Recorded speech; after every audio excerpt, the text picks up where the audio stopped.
Why are evangelicals so often on the conservative side of the political spectrum?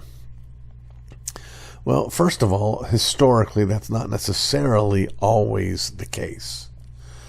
Going back to 1976, we had a presidential election here in the United States in which our two candidates were Jimmy Carter, a Democrat who was pretty left-wing, and Gerald Ford, a Republican who was pretty much a centrist. And Jimmy Carter won that election. And he won that election mostly with the support of evangelicals. So I don't want us to be confused about that issue. The first and simplest and obvious answer is this. Evangelicals are a group of people, which I am one, who believe with great vigor and passion that the unborn are human beings who are due all the legal protections that any born human being should have. And so we stand radically contra Roe v. Wade, and we would like to see Roe v. Wade overturned, and that's going to put you on the conservative side politically. But there's more to it than that, more foundational issues. And somewhat ironically, I think the next most important element is this, that evangelicals believe in the sinfulness of man. That it's those who are on the left who tend to have a more happy, joyful, positive outlook on people. Whereas those on the more conservative side say, no, people are bad. This is how it goes. I mean, and again, to some degree, I don't want to overstate it. The question is, who are the bad guys and who are the good guys? Because the people on the left side of the spectrum look at people and say, well, people are basically good, but it's institutions that are bad. Very romantic Rousseauian concept. It's institutions that are bad, and that's why we need to have a bigger government to rein in the wickedness of these terrible institutions. Well, the conservative is the one who says, institutions are bad, and the very reason that institutions are bad is because people are bad.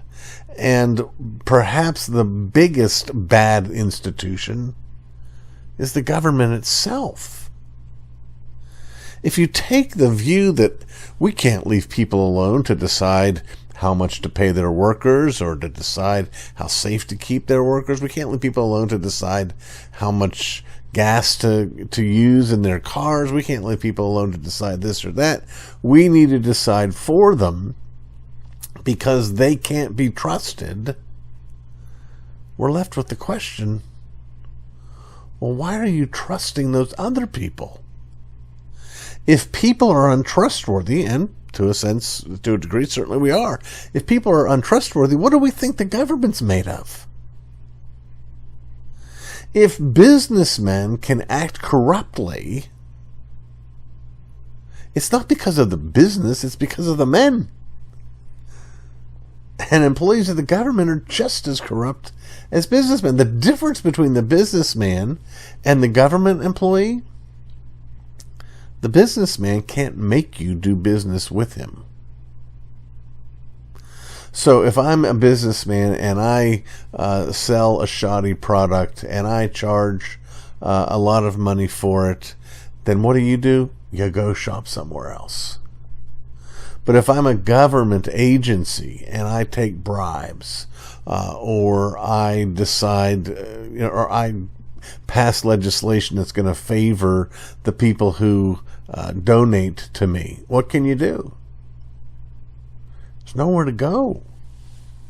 Because the fundamental difference between government and everything else is that government is an agency of force. Now, don't misunderstand. I'm not saying that like it's a bad thing. That's what their calling is. The Bible says that God gave the state the power of the sword. But what is the power of the sword there for? It is there to punish evildoers, which is a fundamentally different thing from being there to shape a society. Conservatives believe in freedom. They do believe that people are sinners, but the solution is not found through the power of the state.